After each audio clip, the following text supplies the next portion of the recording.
Maayong udto sa tanan, brothers and sisters in our Lord Jesus Christ. This is Kuya Nico again.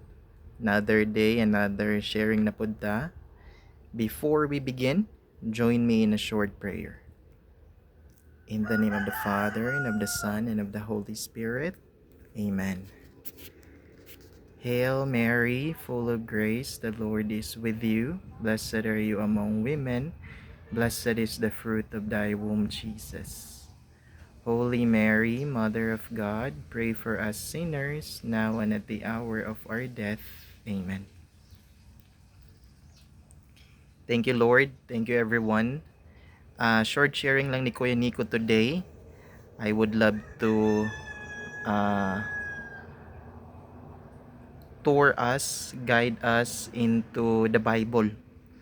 Mag-start po the Bible reflection. Just a little bit, gamay lang, no?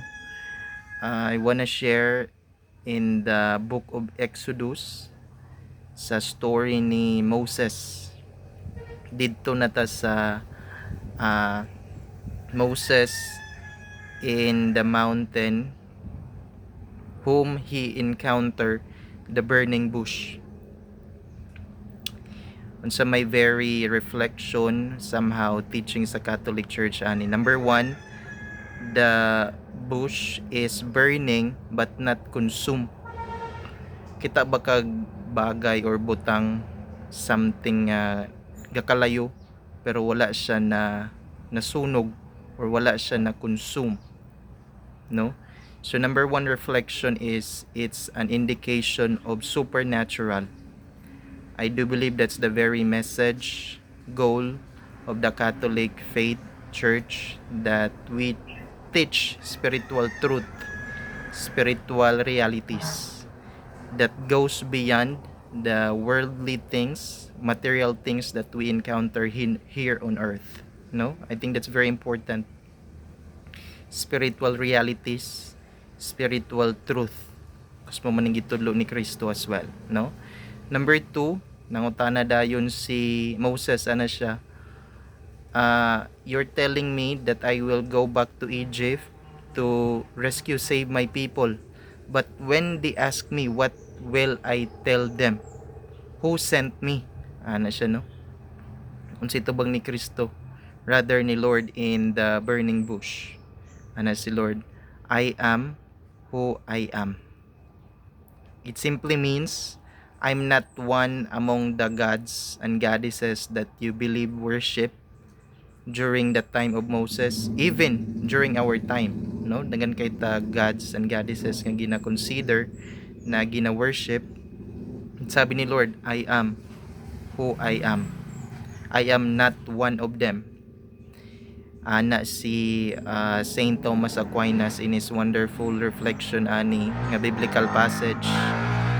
Ana siya nga, God is ipsum esse subsistence.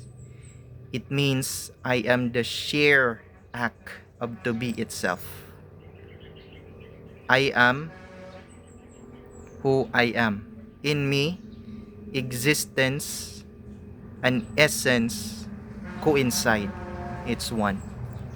Therefore, if God is the sheer act of to be itself, He is the complete act of to be itself, then He is the being, which is the uncaused cause being. No one, nothing else created God. He is the being wherein essence and existence is one. Amen. Therefore, God is reflected, His being, His essence, His reality reflects the very creation that He created. No, we can we can conclude that there is God by meditating creation. However, He is not a being among many. He is not one of the being within creation. Why? Because He is creator. He is above and beyond creation. But His creation reflects His very existence. His very truth and reality. Amazing kayo na to reflect mga igsuon, no? That God is not within the created creation that He created. However, creation reflects His very being, but He's not one of it. Right? Because He is ipsum esse, the sheer act of the be itself.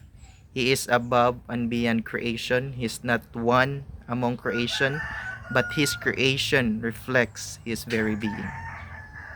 Therefore, let's not forget to be humble, that everything we experience, we know here on earth, has been created by a divine being, by a God who is love Himself, and in the fullness of time, reveal Himself in the very divine person of Jesus Christ. Having two natures, divine and human, the hypostatic reality. Therefore, let's try to know the Lord more, love Him more, serve Him more, and most of all, let's have the desire to be with Him during Holy Mass, during simple prayer that we do, Holy Communion, praying the Rosary, and lastly, Eucharistic adoration. Thank you so much, guys, and God bless.